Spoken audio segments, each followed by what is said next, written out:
ராமசுப்பு நாயக்கருக்கு இடையில் லகுவன கவுண்டரு, எட்டக்கவுத நாயக்கர் பேரன் எல்லப்பன், சிவகுடும்ப மக செவனி 3 பேரும் ஒரு கூட்டு. அவங்க 3 பேரும் கீகாட்டு பக்கமாக ஆடுகளை மேய்ச்சல் கூப்பிட்டு போவாங்க. லகுவன கவுண்டருக்கு கண்ணில் புற விழுந்திருக்கு, அதனால் அவர் பார்வை அவ்வளவு தெளிவாக இருக்காது. ரகுவன கவுண்டரு எல்லப்பனை ராசு அப்படின்னு தான் கூப்பிடுவார். ஏல ராசு, அண்ணன் நிற்கிறது செம்புலியா அப்படின்னு கேட்டாருன்னா, ஆமாம் ஆமாம் அதுவும் செம்புலி தான் அப்படின்னு சொல்லிட்டு சிரிச்சுக்கிட்டு செவனி பார்த்து கண்ணடிப்பான். அவளுக்கு அது ஒரு பெரிய ஜோக்கு மாதிரி தெரியும். உடனே விழுந்து விழுந்து சிரிப்பா. ஒரு பள்ளி நம்மளை பார்த்து சிரிக்கிறதா பள்ளச்சி அப்படின்னு சொல்லிட்டு லகுவன கவுண்டருக்கு கோவம் வந்து அவளை கண்ட மணி திட்டுவார். அவளுக்கு அது இன்னும் பெரிய ஜோக்காக இருக்குது, இன்னும் விழுந்து விழுந்து சிரிப்பார். அவர் மூதி மூதி வேறுவாகங்கட்ட மூதி அப்படின்னு காரி தூக்குவார். செவனி இன்னும் வயசுக்கு வராதனால இவங்க கூட போய் மேய்ச்சலுக்கு போகிறத யாரும் ஒரு வித்தியாசமாக எடுத்துக்கல. லகுவன கவுண்டருக்கு கண்ணு தெரியாது, ஒரு தோதா போனதுனால இவங்க அவர் ஆட்டையும் சேர்த்து விரட்டிக்கிட்டு அப்படி போவாங்க. அப்படி அவருக்கு கடுக்கா கொடுத்துட்டு ஏதாவது ஒரு கருவ மரத்து பக்கத்து கீழே உட்காந்துக்குவாங்க. உட்காந்து அந்த கதை இந்த கதைன்னு பேசிகிட்டே இருப்பாங்க. அன்றைக்கி அப்படித்தான் ராக்கம்மாவோட புஞ்சையில் ஆடு பூந்து அலும்பு ஒன்று அன்னைக்கு அதே மாதிரி அவங்க போய் ஓடைக்கு பக்கத்தில் உட்காந்து கதை பேசிட்டு இருந்தாங்க. 2 பேரும் அழிப்பாங்க அதை போட்டு விளாண்டாங்க. தாகமாக இருந்துச்சு. செவனி தண்ணிக்காக கொண்டு வந்திருந்தா அதை 2 பேரும் கடிச்சு சாப்பிட்டு அப்படியே ஓடைக்குள்ளே இறங்கி உட்காந்தாங்க. எல்லப்பன் முள் வாங்கி எடுத்து அவன் காலில் இருக்க முள்ளை எடுக்கிறதுக்காக முயற்சி பண்ணான். அது சிக்காமல் அப்படியே சிரிச்சுக்கிட்டே போச்சு.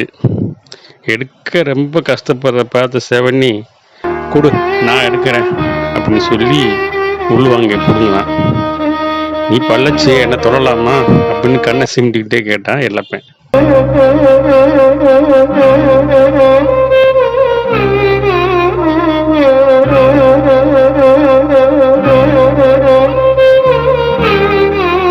ஊர் உலகத்தில் இருக்கிற சாதிக்காரர்களோட முழங்காலுக்கு கீழே இருக்க பகுதி எல்லாம் எங்களுக்கு தான் சொந்தம், இதை யாருக்கிட்ட நான் போய் கேட்டுக்குங்க அப்படின்னு சொல்லிட்டு உரிமையோட அவன் பாதத்தை எடுத்து அவ தொட மேலே வச்சு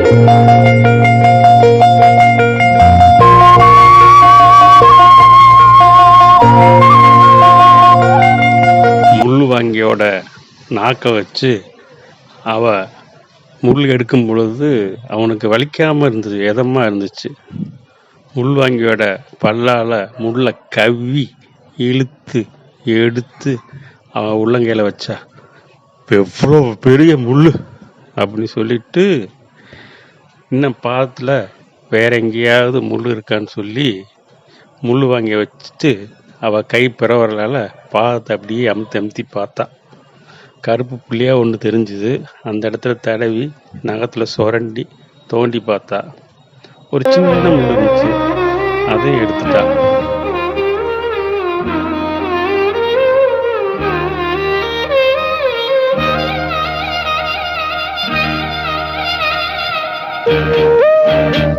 இன்னொரு பாதத்தை எடுத்து அவள் தொடையில் போட்டுட்டு அதில் முள் இருக்கான்னு கையால் வச்சு அமுத்தி பார்த்தா. அந்த காலில் முள்ளே இல்லை. இந்த காலில் ஏன்டா முள் குத்தாமல் போச்சு அப்படின்னு அவனுக்கு ரொம்ப ஏக்கமாக இருந்தது. அவன் மூக்கிலிருந்து மூச்சு ரொம்ப சூடாக வெளியே வந்துச்சு. அது அவன் மேலே பட்டுச்சு. அவள் அப்படி மேலே ஒற்றை கண்ணால் எல்லப்பனை பார்த்துட்டு அவள் கையில் இருந்த அந்த முள் வங்கியால் அவன் உள்ளங்கால வச்சு கிச்சு முட்டினான். அவனுக்கு ரொம்ப சுகமாக இருந்துச்சு. இருந்தாலும் விரட்டுற மாதிரி ஏய் அப்படின்னு சொல்லி டக்குன்னு அவள் கையை பிடிச்சான்.